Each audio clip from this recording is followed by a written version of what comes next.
Are you someone who does the same path every single day? Same thing over and over, walks with the same dog on the same path every single day? So have you become an expert in this path? Is this your path? And is this what you're known for? Is this your thing? When you're called up, when you're hired to talk about your thing, is this it? Is this what you talk about? And because you're the expert, you know it and you do it and you do it so well. Is that how it works? I had a great interview yesterday with Julie Broad of Book Launchers, and it's not live yet. I'll make it live in a few weeks. But she was saying how, so she's the founder of Book Launchers, and which is a fantastic company that helps nonfiction book authors. And where's Pepper? And she was talking about how she helps also in other functions. She helps hire authors. I'm sorry, speakers. And what I thought was really cool was that she said, well, for the paid speakers, we want the ones who have a track record, who are going to be giving a talk that they've done many times so that we can rely on it. We know it's going to be good. We know they're going to be good. We know they've done it many times. And so they're experienced at it. It's their talk. It's their signature talk. This is what they're good at. And we have a security and safety that we know it's going to work. And I thought this was really interesting because for me, I'm so much about what's your latest thing? What's your new thing? What's your new topic? What are you talking about this week, Bradley? And it may be because I do a video every week and I think, oh, well, I need something new this week. And I do, of course, right? I do need something new this week. But then what about the conference that hires you? They don't need your latest, greatest thing. They don't know anything about you or what you've said previously or what you'll say in the future, right? They don't know what your talk is about. So all they want is the security of knowing that you're the expert in your thing. And they want you to do a great job, and that you've probably, and ideally that you've done a great job before and you'll do it again. So they're sure about it, which I think was really interesting and a little bit difficult for me to comprehend because I'm always about that new thing. I want to do the new thing. Even though I walk, the same woods with Pepper every single day for the past 10 years, I find a new path, right? I don't go down the same path every time because I don't know, I'm a curious guy. I like new stuff. And you could call me a squirrel and say like, squirrel, squirrel, squirrel, squirrel. Right? Like I need something new all the time, which I do. I like new stuff. I mean, we all like new stuff. But then, and I'm saying this again because I'm trying to get it through my thick head, but it's I get it.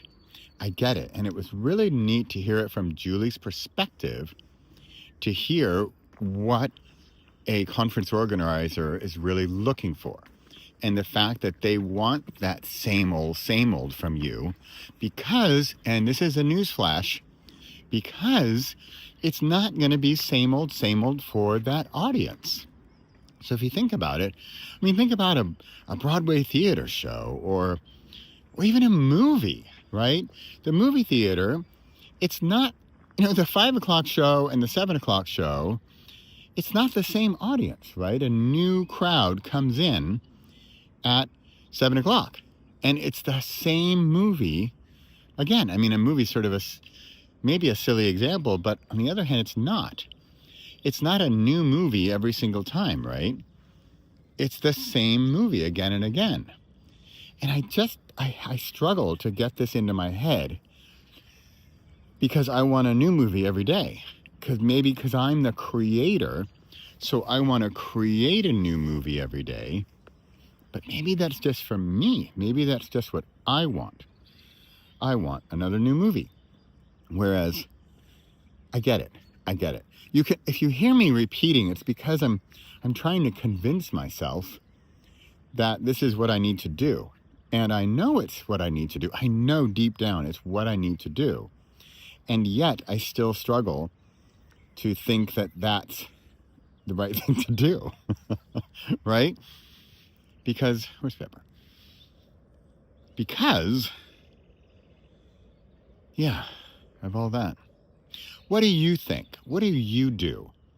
You know, another thing Julie said, and I'm really looking forward to publishing the interview. Just search on my channel for Julie Broad or book launchers, right? And another thing she said, which I thought was really cool and also just so different from how I think and how I work, is the idea of publishing a book, especially a nonfiction book, right? And like, that's your thing for the coming, she said, like 3 to 5 years. I'm like, what? You know, there was a time during COVID, I published almost a book a month. And, you know, were they top sellers? No. Did I jump right to the next one after I finished the last one? Yes. Was that a good idea? It was at the time. Did I have fun doing it? Oh, yeah. Did I reach, you know, a sustained audience? No. What if I had one book?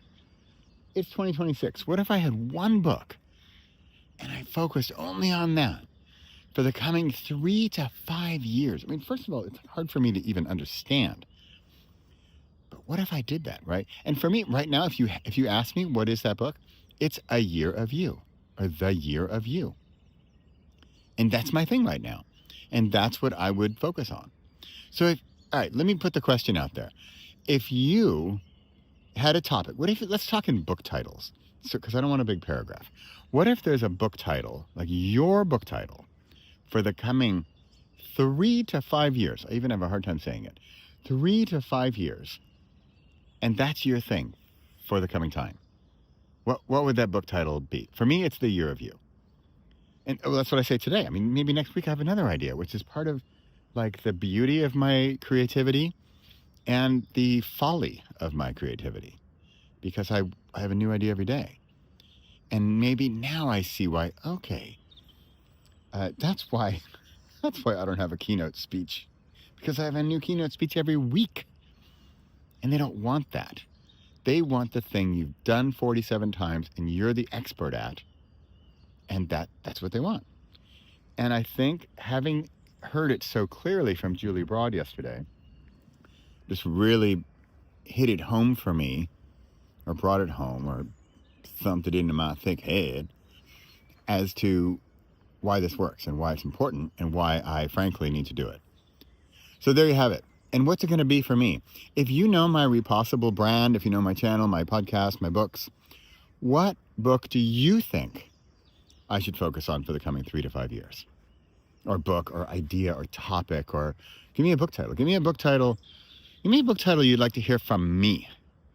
And then if you have one, and I think we all do, then give me yours too, right? I'd love to hear it.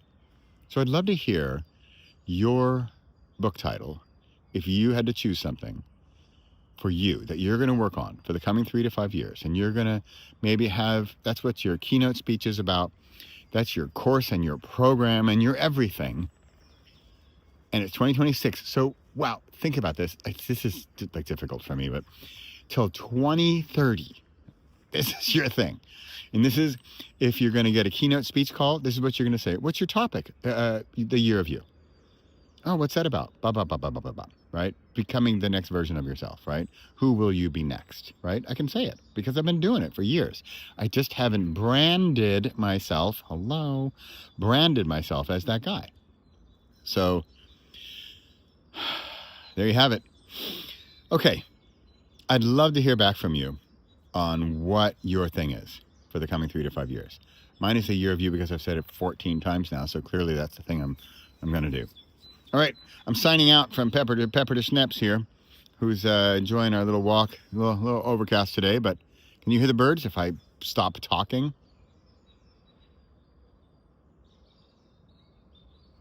All right, I'll leave you with that and a little bit of Pepper. All right, make it a great week, because I'm going to go create something new. No, the same thing, The Year of You, I swear.